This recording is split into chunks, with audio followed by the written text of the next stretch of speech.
Hello everyone, this is Big Red 310 here again. And as the title says, it says TNA This is your last chance. I will explain that. For those who've been waiting for the interview, I'm filming that actually as soon as I finish this video, right before Bound for Glory.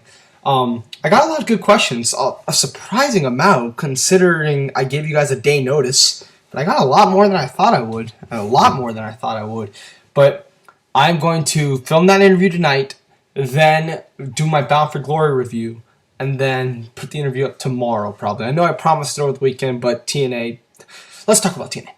Alright, I have not watched an Impact since July of 2010. It was one of the Impacts leading to Victory Road. For those who do remember, that was the last pay-per-view I ordered, Victory Road 2010. I was looking forward to the show because I knew it was going to be the show that the Motor City Machine Guns were finally going to win the tag titles. And they're my favorite team in the world, and I really wanted to see them win. So I ordered the show because of that. And I also thought the car was pretty good. The Pope, who I was a big fan of in early 2010, his return to TNA, the four-way main event, which I thought was all right. I thought could be all right. And there was another match on there that I really wanted to see. I can't remember, but the card looked good on paper, and I'm like, you know what? I'm going to give TNA my money on this one. And I said in the videos leading up to it, please, TNA, don't disappoint me, don't disappoint me.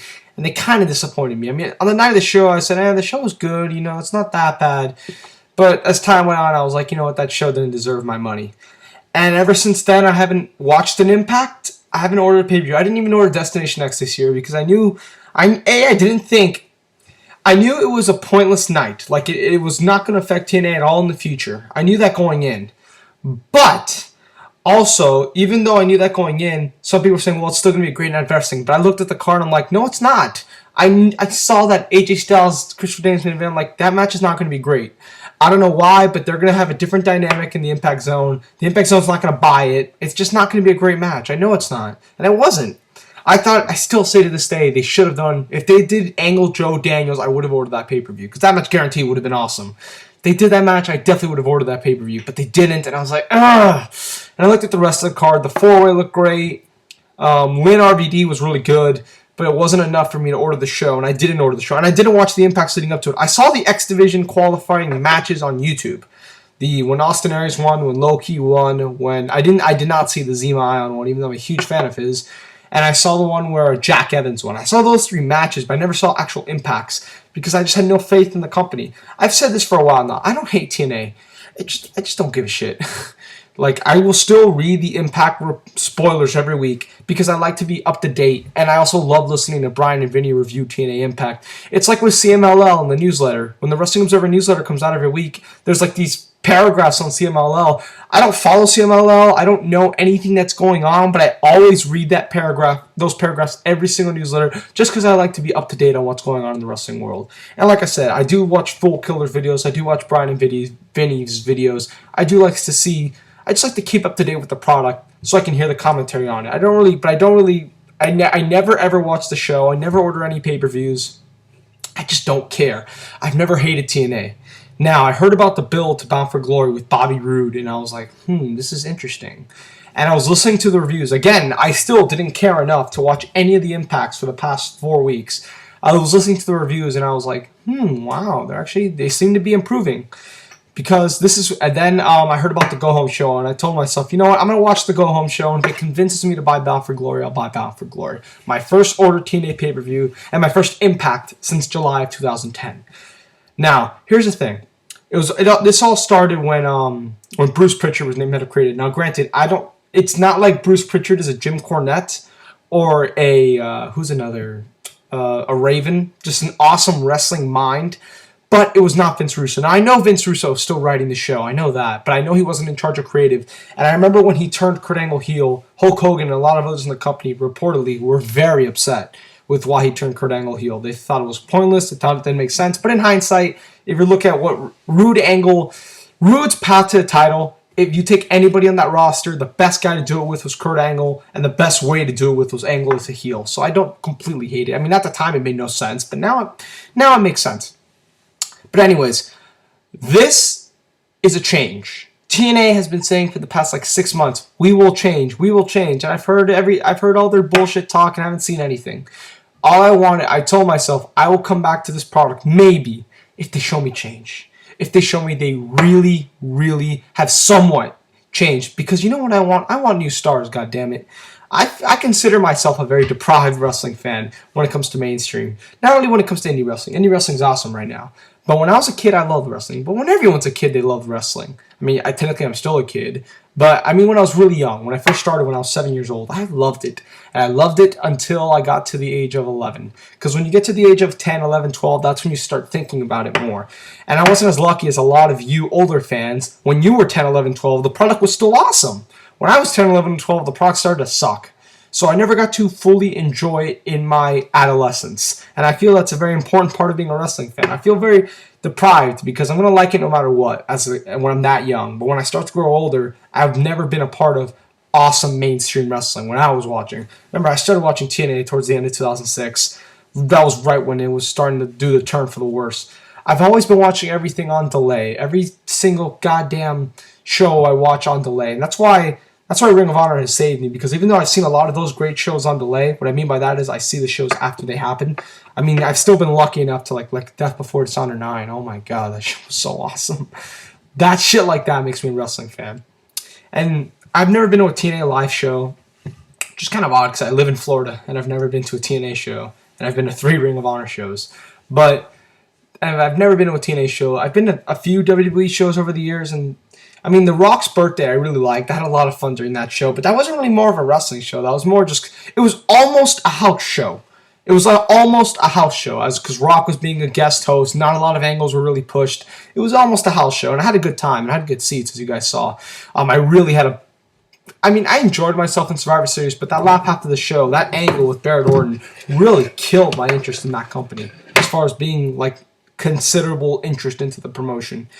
I've gone to several wrestling shows over the years, and I've just never felt that. I mean, I felt it at the Force Honor 9, but I've never felt that, holy shit, I love professional wrestling right now. I've never felt that with WWE. With Ring of Honor, I didn't feel that at Best in the World. I mean, I kind of felt it at Final Battle, but it was more because of my rush of finally being to a Ring of Honor show. It didn't really have to do with the show itself, even though I think that show is really great. But at the Force Honor 9, I felt it. So this is TNA's last chance. Can they really change? I don't know. I mean, I really couldn't tell you. We'll see what happens with the Robert Roode stuff. Like I said, I saw the Go Home show. I didn't think it was bad, but I mean, other people have said this. The reviews I've seen, they've been saying like, well, the weeks 1 through 3 were really, really great. Week 4 was okay to good. I kind of agree. I really, really didn't like 2 things on the show. That Kurt Angle, James Storm backstage segment, because James Storm better not goddamn interfere in the match. You want to know how I would do it? Roode wins clean, Storm comes out to celebrate, and then the next few weeks on Impact, that's when Storm brings up that match.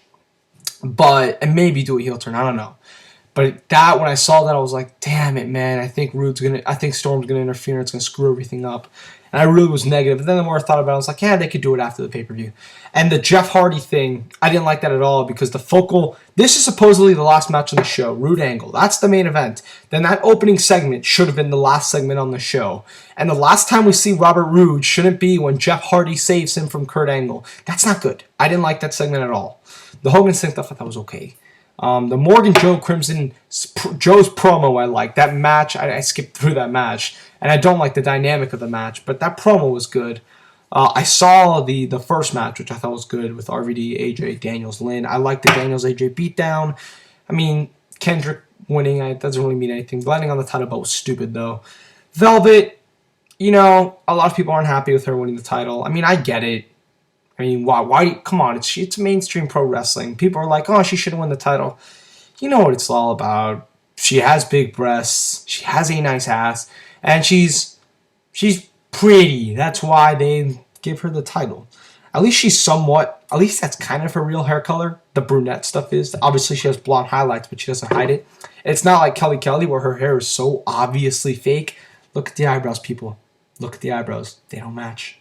And it's really bad, too. Like, I didn't really notice it until a friend of mine stopped over to pick up something from my room, and I had Raw on, and he was pointing to me, and he goes, that girl's hair color isn't real. I was like, how do you know? He said, look at the eyebrows. And when I really started to look at the eyebrows, I was like, holy fuck, it's so obviously not real. Like, it's scary. So, at least Velvet is a little more real. A little. They're all still synthetic in the end. No offense. But I don't really, I mean, like I said, with the Velvet Sky stuff, with the Bully Ray Mr. Anderson segment, I like that. I like that segment a lot, especially with the Abyss turn. I'll get to that. But with this Velvet Sky stuff, with this Bobby Roode stuff, let me get a better example. With this Hogan Sting stuff, while I may not like it, at least it's a conceited effort to stick to the game plan.